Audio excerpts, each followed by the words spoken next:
जितने भी बच्चे आते हैं वो कई तरह के बच्चे आते हैं, अलग अलग वैरायटीज के बच्चे आते हैं। वे लोग कहते हैं कि सर मुझे ना पढ़ने में बहुत नींद आता है, मैं बहुत सोता हूँ सर, मुझे दवाई बताइए ना। तो मैं उन्हीं को कहा था कि आंखों में नींद बहुत है बट सोना नहीं है, यही समय है बाबू, इसे खोना नहीं। नहीं, एक्चुअली मेरा नाम भी तूफान है, राइट। मैं ऐसे तूफान मेल लिखता हूँ।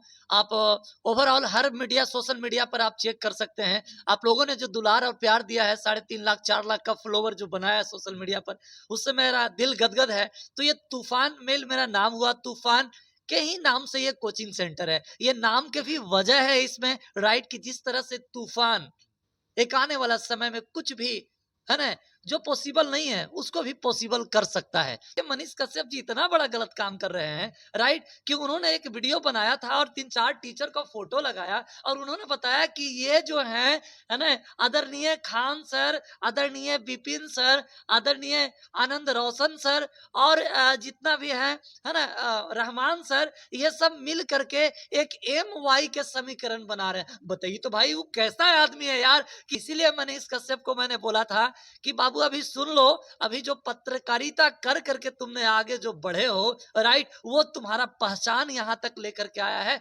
लेकिन सुनने वाला जनता लोग अभी भी जान लीजिए, ऑडियंस लोग, वो मनीष कश्यप नहीं है जो कुछ दिन पहले मुद्दा उठाया करता था। अब मनीष कश्यप बिक गया है, ये पैसा पर बिक गया है, अब वो मनीष कश्यप नहीं है। इसलिए मनीष कश्यप का सोच गंदा है, आने वाला समय में उसको बहुत बुरा दिन को भुगतना पड़ेगा।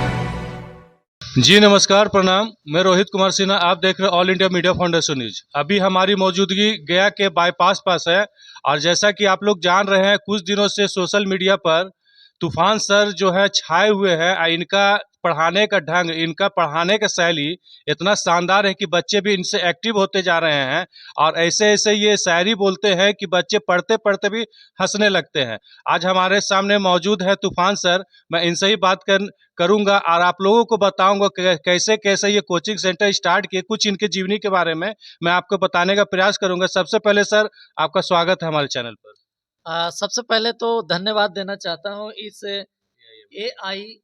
AIMF न्यूज रोहित जी को, जिन्होंने इतने ठंड में भी आप लोगों तक हर न्यूज को पहुंचाने का काम कर रहे हैं। बहुत बहुत धन्यवाद रोहित जी।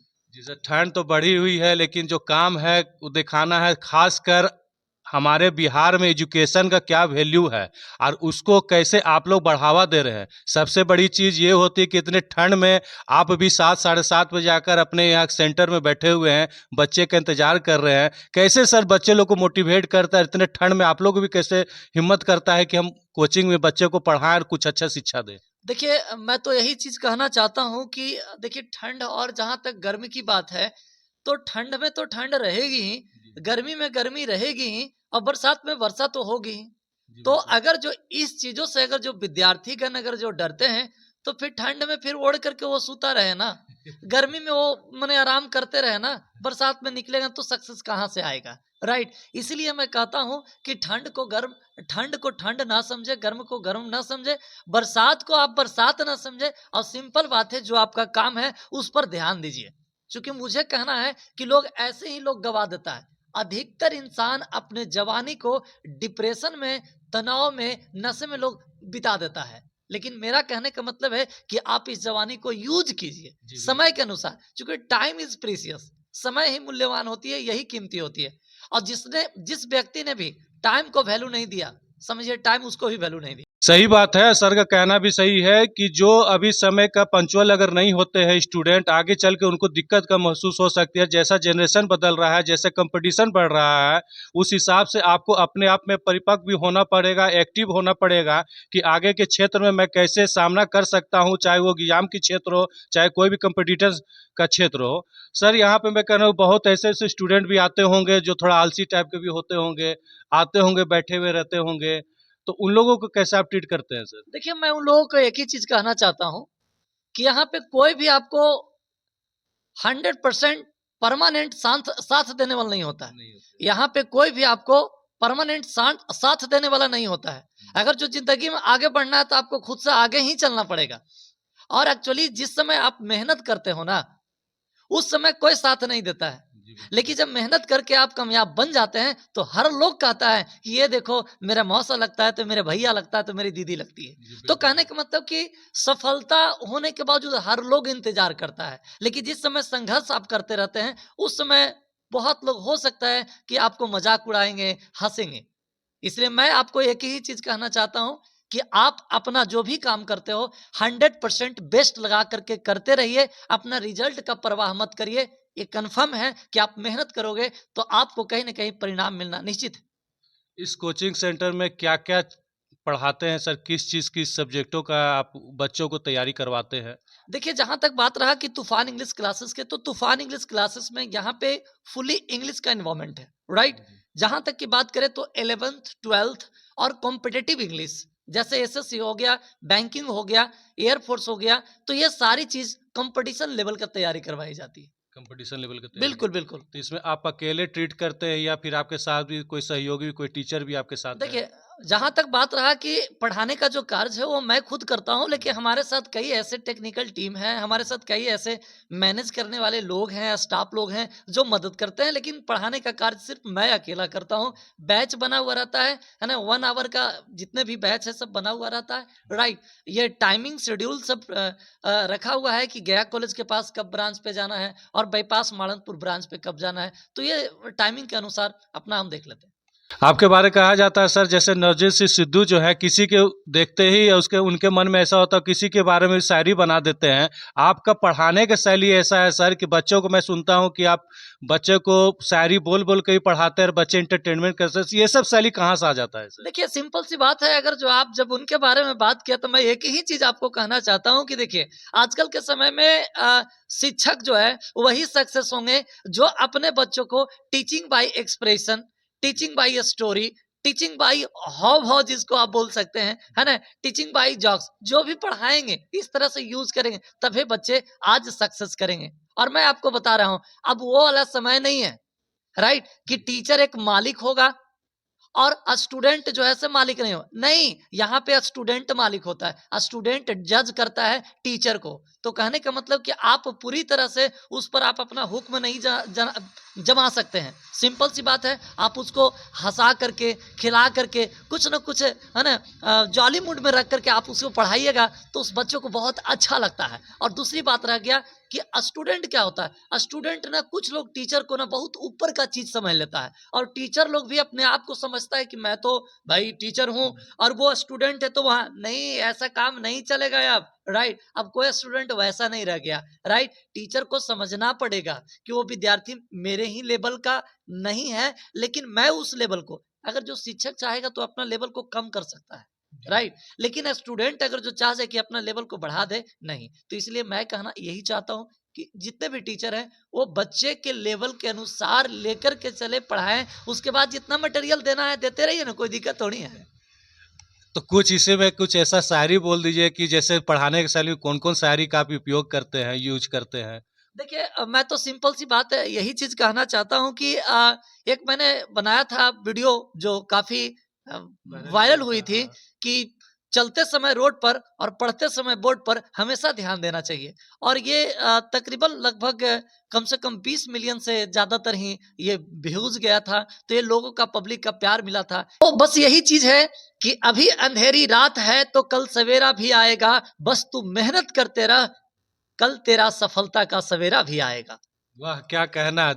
देख सकते हैं आप कि तूफ़ान सर किस तरह से तुरंत भर में कोई भी शायरी बना देते हैं जो बच्चों के हित में होती है। या देखा जाए तो बच्चों को इनका शायरी से मोटिवेट होना चाहिए, ये कहना क्या चाहते हैं। इनकी शायरी कुछ ऐसा उल्टा-सीधा शायरी नहीं होता है। ये कोई भी शायरी जो कहते हैं बच्चों को मोटिवेट करने के लिए कहते हैं। अब बच्चे अगर समझे इनके शायरी को, चाहते हैं तो इनसे मोटिवेट भी होते हैं। जैसा कि जानकारी हो रहा है सर कि जैसा आपका पढ़ाने का शैली है, जैसे बच्चे आपसे मोटिवेट हो रहे हैं, उस तरह से यहाँ के अच्छे-अच्छे लोग भी आपसे मोटिवेट हो रहे हैं। जैसा कि जानकारी हो रहा है कि केंद्रीय मंत्री जीतनराम मांझी जी भी जो आपके घर गए हुए थे, उनके साथ कुछ नेता लोग भी थे, जो आपके घर पहुँचे हुए थे। कभी आपने सोचा था ऐसा कि केंद्रीय मंत्री जीतनराम मांझी जी आपके घर पहुँचेंगे? आपको कैसा महसूस हो रहा है सर? देखिए, मैं तो यही कहना चाहता हूँ कि I am wordless before him, मैं उनके लिए क्या कहना चाहता हूँ, मैं शब्दहीन हूँ, मैं कुछ कह नहीं सकता हूँ कि इतना अपने आप में खुशी महसूस हो रही है। मैंने कभी सोचा नहीं था कि भारत के इतने बड़े केंद्रीय मंत्री हमारे घर पर पहुंचेंगे, लेकिन खैर इतना तो दिल में थी कि एक दिन वो जरूर आएंगे। बिकॉज आज नहीं, मैं कई वर्षों से उनको आदर्श मानते आ रहा हूँ। सिर्फ जन्म देने वाला ही पिताजी नहीं होते हैं, राइट, जो आगे भी लेकर के जाते हैं वो भी एक पिता के समान होते हैं। तो निश्चित तौर पे, है ना, श्री जीतन राम मांझी जी हमारे पिता के समान है, राइट। मैं उनको आदर करता हूँ, मैं उनको रिस्पेक्ट करता हूँ और उम्मीद करता हूँ कि मुझे बहुत अच्छा लगा उस दिन। आपका घर कहाँ हुआ सर, कहाँ वो पहुंचे थे, थोड़ा पब्लिकों को बता दिया। और आपका घर में क्या क्या है, जैसा कि मैं कुछ वीडियो आपका देखा था, उसमें आपका कहा है कि मैं गांव से जुड़ा हुआ हूं, आपके घर में गाय या भैंस वगैरह भी है, क्या ये सब सही है सर? देखिए वाकई में बिल्कुल ठीक, उन्होंने जहां भी जिस चीजों को आपने सुने होंगे बिल्कुल सही कहा, राइट। मैं बिल्कुल एक कृषि करने वाला एक इंसान का एक बेटा हूँ, राइट। और किसी तरह से आज पढ़ लिख करके आज लोगों को पढ़ाने का काम कर रहा हूँ। जहां तक गांव की जहां तक गांव के बारे में बात रहा, तो मेरा जो घर पड़ता है वो 12 चट्टी के झाज पंचायत के तुलाचक एक गांव है, वहां पे हमारी घर पड़ती है। बिल्कुल सुदूर एरिया है, राइट। एकदम ऐसा क्षेत्र है जिसका कोई वर्णन नहीं है, लेकिन फिर भी मेरा एक प्रयास है कि उस क्षेत्र को आने वाला समय में एक दिन सुर्खियों में लेकर के जाए। मैटर ये नहीं करता है कि आप किस घर में रह रहे हैं, मैटर ये नहीं रहता है कि आप किस कमरे में रह रहे हैं, मैटर ये करता है कि आपको जाना कहाँ है, आपका विजन कितना दूर जाता है, राइट, ये मैटर करता है। देखिए मैं विद्यार्थियों को तो यही कहना चाहता हूं कि आंखों में नींद है बट सोना नहीं है, यही समय है, इसे खोना नहीं है। चलिए, तो सुन सकते हैं आप कि कितना अच्छी बात बोले हैं कि यही समय है, इनको खोना नहीं है। ये सब कहाँ से आप सीख लेते हैं सर, कैसे कैसे ये आप तुरंत बना लेते हैं, खासकर बच्चे को मोटिवेट करने वाला आप जो ये सब शायरी बोलते हैं, ये सब कहाँ से आपके अंदर से ही कुछ ऊर्जा आती है, या कभी ये सब चीज सीखे थे सर? देखिए एक्चुअली क्या है ना कि यहाँ पे जितने भी बच्चे आते हैं वो कई तरह के बच्चे आते हैं, अलग अलग वैरायटीज के बच्चे आते हैं। वे लोग कहते हैं कि सर मुझे ना पढ़ने में बहुत नींद आता है, मैं बहुत सोता हूँ सर, मुझे दवाई बताइए ना। तो मैं उन्हीं को कहा था कि आंखों में नींद बहुत है बट सोना नहीं है, यही समय है बाबू, इसे खोना नहीं। चलिए, तो देख सकते हैं कि आज मैं तूफान सर के पास मौजूद था और इनसे अच्छे खासी बात हुई, इनके बारे में जाना, कैसे कैसे बच्चों को ये मोटिवेट करते, कैसे कैसे पढ़ाने के लिए सिखाते बच्चों को। और सही बात है, जहाँ अच्छे खासे बच्चे होते हैं वहाँ कुछ ऐसे सुस्त बच्चे भी होते हैं जिनको नींद भी आती रही, लेकिन उस बच्चे को भी ये अपने स्तर से मोटिवेट करते हैं, आगे बढ़ने की प्रेरणा देते हैं। मैं आपको कहना चाहूँगा, अगर आप गया से हैं तो आप एक बार यहाँ जाकर इंग्लिश कोचिंग तूफान इंग्लिश कोचिंग सेंटर में आकर देखें, बच्चे तूफान सर से मिले।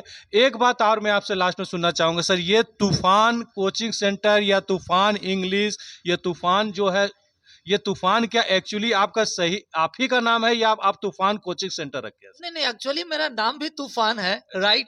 मैं ऐसे तूफान मेल लिखता हूँ। आप ओवरऑल हर मीडिया, सोशल मीडिया पर आप चेक कर सकते हैं। आप लोगों ने जो दुलार और प्यार दिया है, 3.5 लाख 4 लाख का फॉलोवर जो बनाया है सोशल मीडिया पर, उससे मेरा दिल गदगद है। तो ये तूफान मेल मेरा नाम हुआ, तूफान के ही नाम से ये कोचिंग सेंटर है। ये नाम के भी वजह है इसमें, राइट, कि जिस तरह से तूफान एक आने वाला समय में कुछ भी, है ना, जो पॉसिबल नहीं है उसको भी पॉसिबल कर सकता है। तो नाम से ही पता चल रहा होगा कि आने वाला समय में कुछ ना कुछ तो डिफरेंट होने वाला है।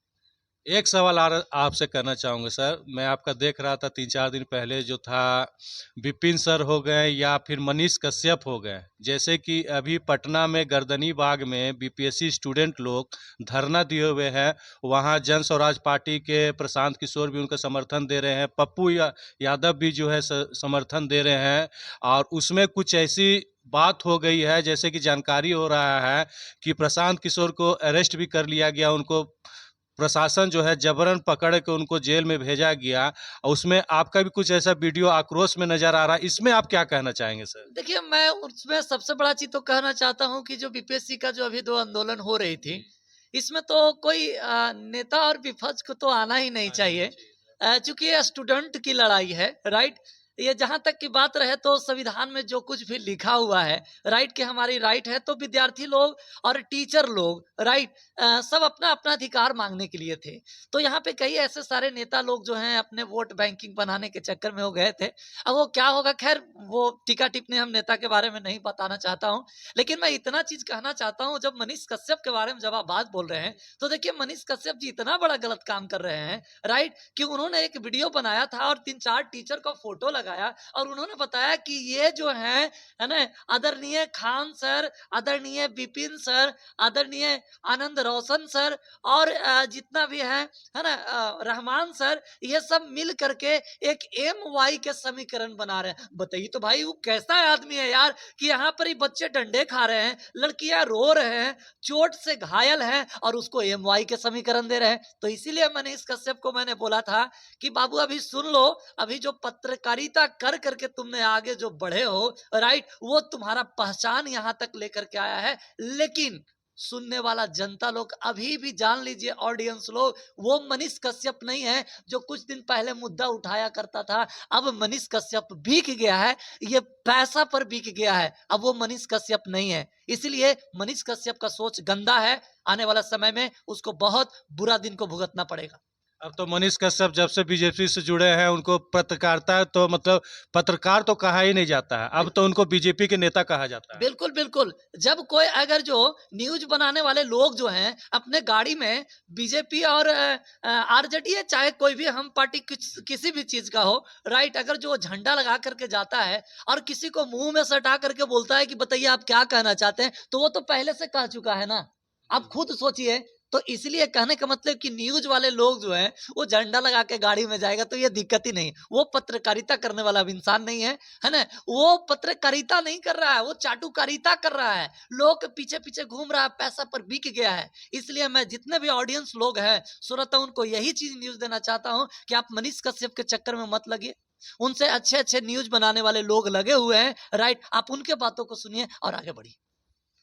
चलिए, तो देख सकते हैं कि आज तूफान सर से मुलाकातें हुई, तूफान सर से बहुत सारी बातें हुई और तूफान सर के से मैं कुछ सवाल जवाब भी किया। ये बीपीएससी स्टूडेंटों के बारे में बात किया, कुछ मनीष कश्यप के बारे में बोले, कुछ अपने जीवन शैली के बारे में भी बताएं और इनके पास आकर आज बहुत अच्छा लग रहा है, बहुत अच्छा महसूस हो रहा है। और मैं जैसा कि कहूँगा कि आप भी अगर गया से हैं तो यहाँ तूफान सर के कोचिंग सेंटर में एक बार आएँ और यहाँ के बच्चों को पढ़ने का मौका दें। और जैसा कि जनरेशन चल रहा है, बच्चे यहाँ अगर आते हैं तो यहाँ बच्चे को मोटिवेट करने का मौका भी मिलेगा कि कैसे हमको आगे फील्ड में बढ़ना है। जैसे कि गया पटना के खान सर हैं और गया के तूफान सर हैं, दोनों का सेम मेल है। इसी के साथ मैं ऐसा ही न्यूज़ से आपको रूबरू कराता रहूँगा। और आज यहाँ तूफान सर से मुलाकातें हुई, इनका इंटरव्यू लिया, आपको कैसा लगा कमेंट बॉक्स में ज़रूर बताएं।